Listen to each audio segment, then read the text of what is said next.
আদালতে বলতে চেয়েছেন যে আমি একজন মুক্তিযোদ্ধা এবং বলছেন যে আমি একজন ব্যবসায়ী। আমি একজন এই সরকারের এক সময় মন্ত্রী ছিলাম, কিন্তু পরে আমি সরকারের বিরোধিতা করছি, এই কথাগুলি উনি বলেছেন। তো আমরা প্রসিকিউশন পক্ষ থেকে আমরা বলেছি যে উনি কোনো রাজনীতিবিদ ছিলেন না, উনি ব্যবসায়িক ছিলেন। উনি অবৈধ ব্যবসা করার জন্য এবং সরকারের কোটি কোটি টাকার রাজস্ব ফাঁকি দেওয়ার জন্য এবং সরকারি সম্পত্তি দখল করার জন্য এবং সরকারি দখল করে ব্যবসা প্রতিষ্ঠান গড়ে তোলার জন্য এবং সরকার থেকে সুবিধা নেওয়ার জন্যই উনি এ রাজনীতিতে নেমেছেন। অতএব উনি ব্যবসায়িকতা ওনার বলা ঠিক না। আর উনি বলছেন আমি একটা মুক্তিযোদ্ধা। আমরা আদালতে প্রায় বলে থাকি এই মুক্তিযোদ্ধার বক্তব্যটা আপনারা রাখবেন না, কারণ এই মুক্তিযুদ্ধের আমাদের যে চেতনা, মুক্তিযুদ্ধের কারণ আপনি বলেছি যে মুক্তিযোদ্ধা কি বলেছে যে আপনি দিনের বোধ রাত্রে করবেন? মুক্তিযোদ্ধার কি চেতনা ছিল যে আপনি কোটি কোটি টাকা বিদেশে পাচার করবেন?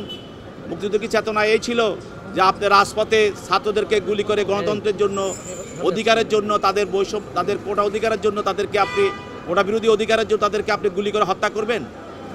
আপনারা বাংলাদেশে মুক্তিযুদ্ধের চেতনাটাকে আপনারা আওয়ামী লীগ অবৈধভাবে মুক্তিযুদ্ধ দাবিদার হয়ে এটাকে ভুলুণ্ঠিত করে দিয়েছেন এবং জনগণের কাছে আজকে মুক্তিযুদ্ধকে আপনারা হেয় করেছেন এবং এই হেয়টা করেছে আওয়ামী লীগ। এবং আমি বলছি যে আপনারা এই পরিচয়টা দিবেন না, কারণ এই পরিচয় আপনাদের কোনো এখতিয়ার নাই। এই সম্বন্ধে আমি বললাম যে আপনারা এই মুক্তিযুদ্ধকে শেষ করে দিয়েছেন, অতএব পরিচয় দিবেন না।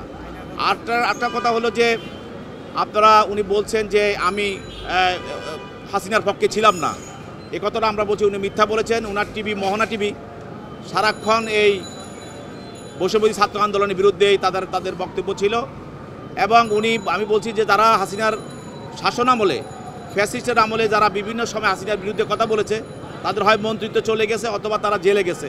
তা আপনি তো কোনো জেলে যান নাই বা আপনার এই প্রতিবাদ বাংলাদেশের কেউ কোনো পত্রপত্রিকা বা মিডিয়াতে কেউ দেখে নাই, অতএব এগুলি আপনি আদালতে মিথ্যা বলছেন, এটাই বলছি।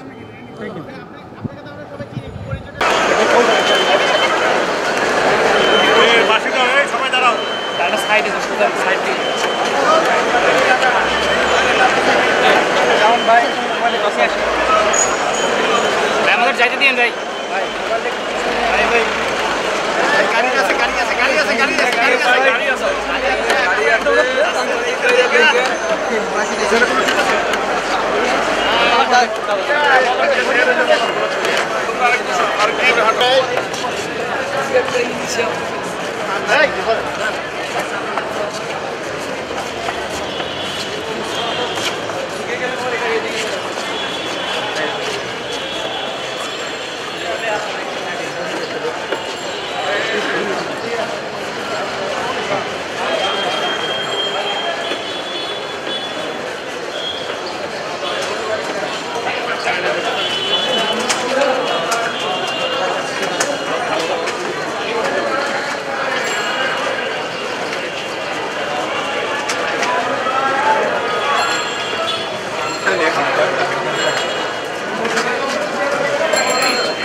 তিনজন সাংবাদিক আছে, এটা হলো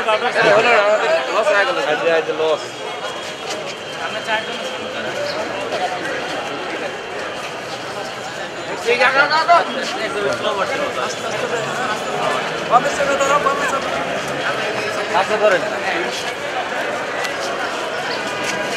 সেম প্রোডাক্ট তো প্রতিদিন কপি পেস্ট করতে পারে